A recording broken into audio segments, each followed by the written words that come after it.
जय श्री कृष्ण।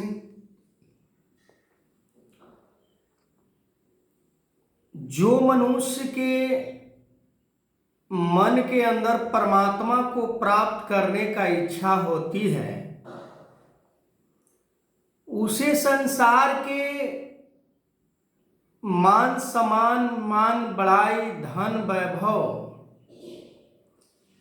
प्राप्त ना भी हो तो भी कोई बात नहीं होती, क्योंकि उनके मन के अंदर केवल परमात्मा को प्राप्त करने का ही इच्छा होता है। यदि परमात्मा के प्राप्ति के दौरान ये सांसारिक चीज उन्हें प्राप्त भी हो जाता है तो उसके साथ वो उतना ही संबंध जोड़ पाते हैं जितना कि उन्हें जरूरत होता है। उन्हें इस प्रकार से उपयोग करते हैं जैसे कोई डॉक्टर होता है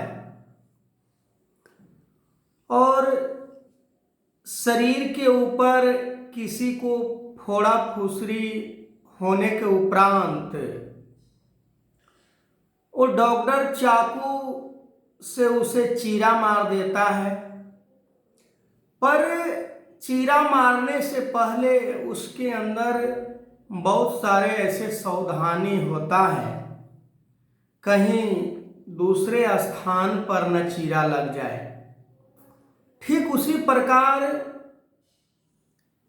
संसार के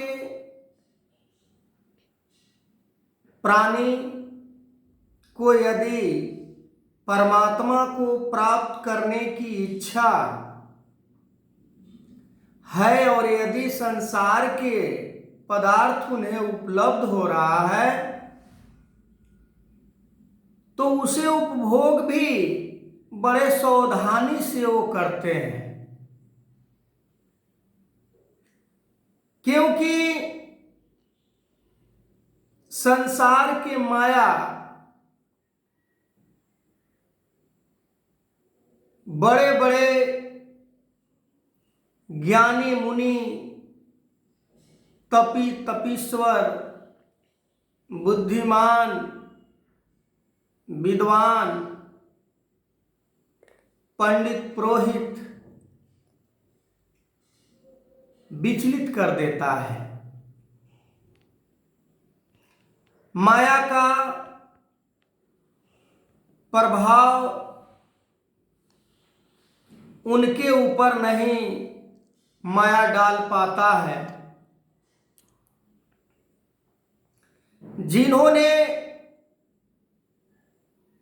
परमात्मा को ही सब कुछ मान लिया, उस शरीर को भी कुछ नहीं मानते, क्योंकि शरीर भी उनका नहीं होता। यदि शरीर उनका होता, यदि शरीर मेरा होता तो शरीर के अंदर ये जो रोग लग जाते हैं, समय में शरीर में किसी प्रकार के दिक्कत परेशानी आ जाती है, शरीर मर जाता है,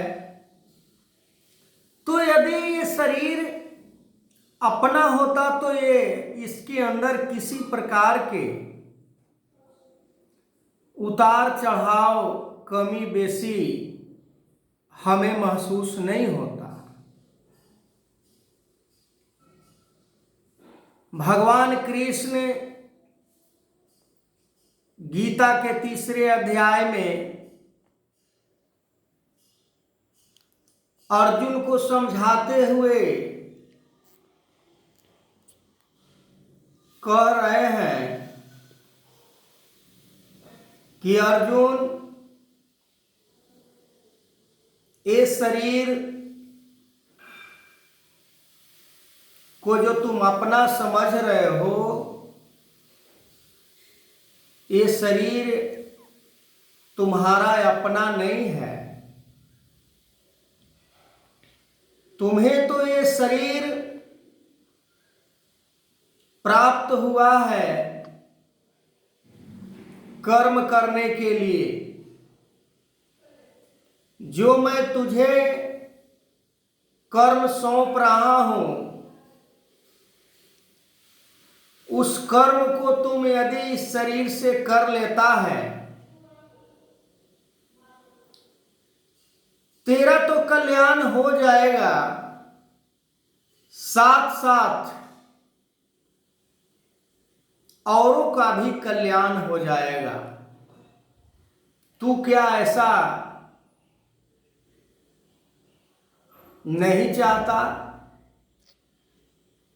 कोई नहीं चाहता। कौन ऐसा संसार में व्यक्ति होगा जिसे अपना कल्याण होते हुए अच्छा ना लगता हो? पर अर्जुन के मन के अंदर वो एक ही सवाल कि जब ज्ञान ही श्रेष्ठ है तो हमें ऐसे कर्मों से क्यों जोड़ रहे हैं भगवान कृष्ण? भगवान अपने भक्तों के लिए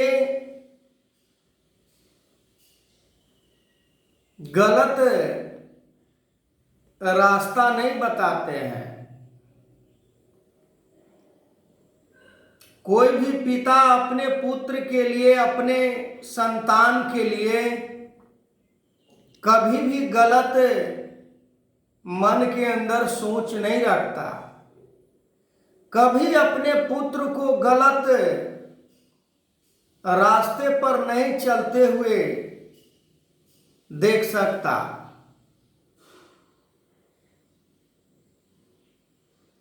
संसार में जन्म लेना, संसार में मर जाना,